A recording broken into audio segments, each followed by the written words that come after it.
All right, guys, what's going on? It's Fast Cars, Fast Money, and we're talking about the Talladega Cup playoff race. I know it's been a couple of weeks now since we've been able to upload a video. Been doing a lot of traveling as of late, but am around this weekend, so wanted to put out a video in early, kind of middle of the week, just going over what really want to look at as far as strategy, initial thoughts, lineup construction approach for this weekend. So, one thing to keep in mind, we are going to a super speedway race. It is the last super speedway race of the season.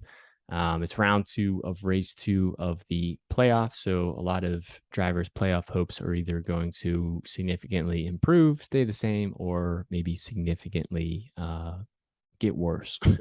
When it comes to these super speedway races, the lineup construction, as far as place differential, finish potential, dominator points, fast laps, laps led, it's a little bit different than a normal race. So those dominator points, most likely at some point in this race, the field is probably going to go single file, and one driver is going to be kind of the lead car of that single line train, just clocking off laps. So it's going to be hard to kind of predict who that is, but most likely that's going to happen. These drivers are probably going to ride around and maintain their position, play it safe for a handful of laps, then maybe towards the end of the stage, get back to 2, 3 wide to try to advance their position. So if you're able to somehow land that driver who's picking up those fast laps, or I should say those laps led, that's going to help you. But again, that's going to be very hard to predict. When we get to fast laps, since we are at a super speedway race, those fast laps are basically just distributed equally throughout the field. Whoever is in position drafting, those fast laps are going to get distributed. So I wouldn't really worry too much about fast laps and laps led. The main focus for this weekend is really place differential. Doesn't really matter what salary that driver is, what equipment they have, maybe the driver talent or the driver name. We really just want to sort the starting grid by starting position once we know that, once qualifying's done, and really just try to find drivers who have a lot of upside through that place differential there. Now, when we get to super speedways too, you're going to hear a lot of, the big one. Because we're racing in a pack, these cars are only inches apart from one another. And it only takes one driver to make a mistake, have a tire blow, get into another car. And because everyone's so close, usually it collects a lot of the cars, and a lot of cars are usually wrecking out at one time.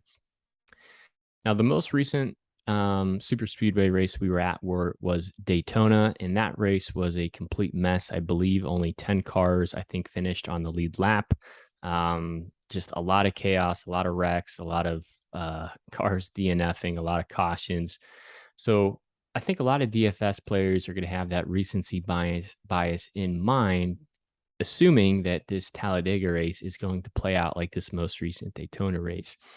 However, if you look at recent, track history, or if you look at how Daytona normally runs versus how Talladega runs, yes, they are still both super speedways, but Talladega tends to be a little bit more on the calmer side than Daytona, relatively speaking.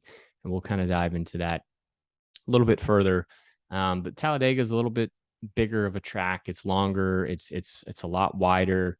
Now that we are in the playoffs too, a lot of these drivers, probably want to be a little bit more conservative because they have to be mindful of their points. Where when we were at Daytona, it was the last race of, the final race of the regular season. It was win or, basically go home for a lot of drivers in the field. Whereas now, I mean, yeah, these drivers still want to win, but a lot of them are going to have the bigger picture, hopefully at the forefront of their minds, especially with some of these hits these drivers been taking, all the equipment that's been torn up.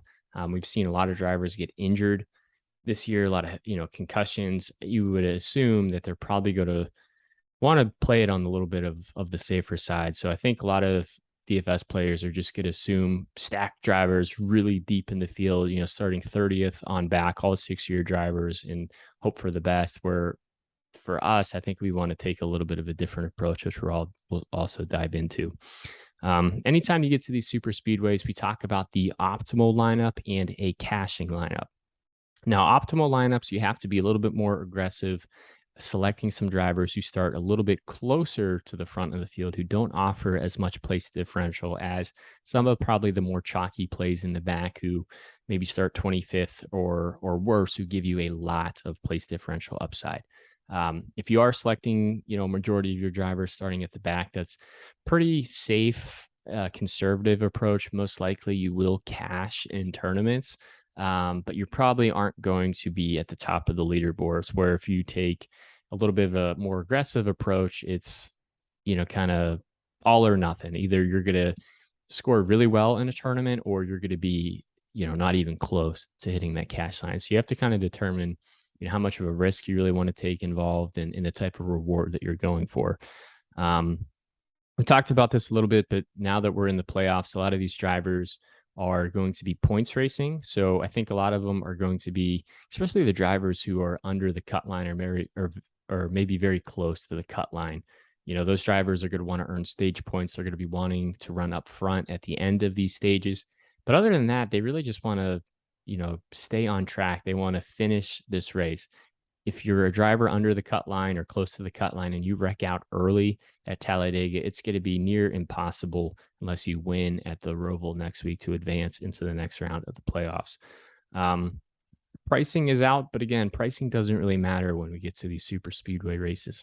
Equipment doesn't matter, driver name doesn't matter. So even though salaries are out and we normally dive into salaries and talk about maybe some misprices or drivers we want to target, just really isn't a focus for us. The main focus is really going to be ownership. So once we know the starting position, we can kind of determine and predict, okay, this driver is probably going to carry a lot of ownership, and maybe this driver isn't going to be as high owned for a variety of different reasons. You have to kind of figure out what drivers you want to take a stand on, of what drivers we want to be over the field on as far as ownership goes, and what drivers we want to pivot off of in hopes of, hey, I know a lot of DFS players are going to be on this guy. He is just as high of a chance of wrecking out in this race as anybody else. Instead of playing that really high owned driver, maybe I'll play the driver who starts right next to him, or maybe a couple positions in front of him. Maybe that driver who doesn't have as good of equipment, or maybe that driver that isn't as popular. And you just kind of hope and pray that that high owned driver, unfortunately has issues, wrecks out of the race, and you can gain a lot of leverage on the field that way. The way that we kind of determine our drivers is we sort the starting position and we kind of find our different cutoff points. So maybe your first cutoff point is drivers 1 through 10, or maybe it's 1 through 15, or 1 through 12, and then 12 through 25, or hang on, I got to update here. Let's snooze this. We'll do tomorrow.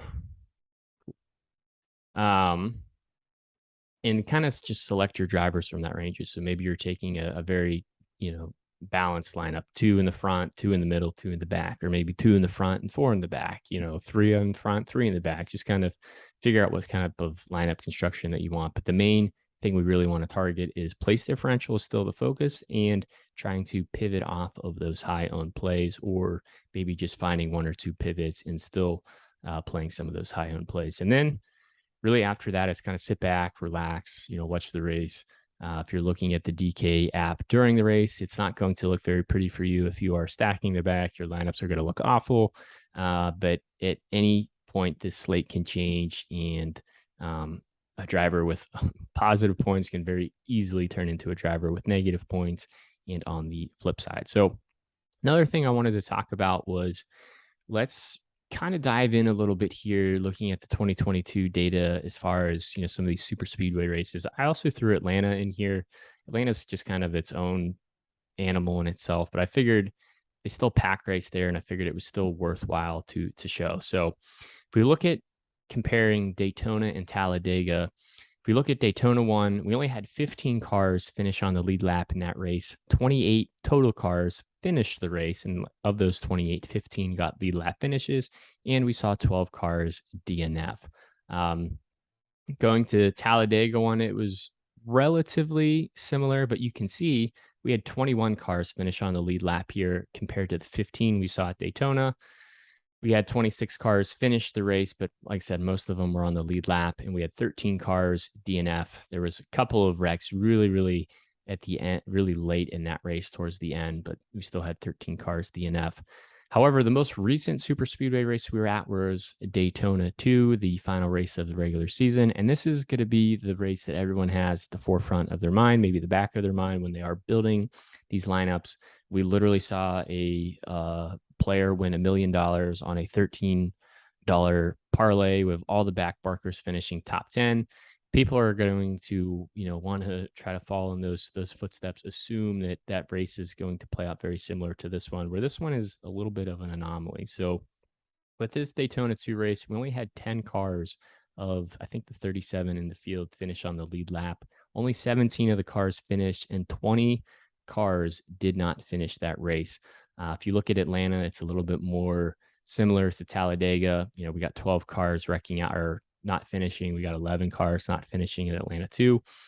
So I think a lot of people are going to assume that Daytona 2 is going to be how Talladega 2 plays out, where I am kind of taking the approach of I think it's going to be more similar to Atlanta 1, Talladega 1, in Atlanta 2, as far as how many cars we see wrecking out. Not every super speedway race is just a complete wreck fest. So on the left here is kind of a visual for, when we're at Daytona, again, we want to sort the grid by starting grid. You can see all of the positions here in our interest levels, and you'll see, as we get deeper in the field, our interest levels are going to increase.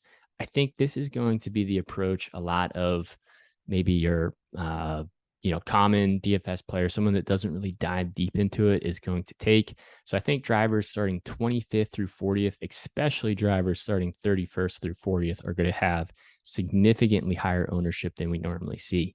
And if we're predicting a race that isn't as chaotic, I still think you want to focus on place differential, but let's pivot our focus to a little bit more of the middle of the field. So you'll see here with the Talladega visual, still not really too interested in drivers starting in the top 10, definitely not drivers starting on the first 2 rows. But once we get to 11th through 20th, that's when our interest level is really going to start increasing. I would say 15th through 30th is probably going to be our main focus for Talladega. So it's really just shifting, the range there, kind of up 5 positions, give or take.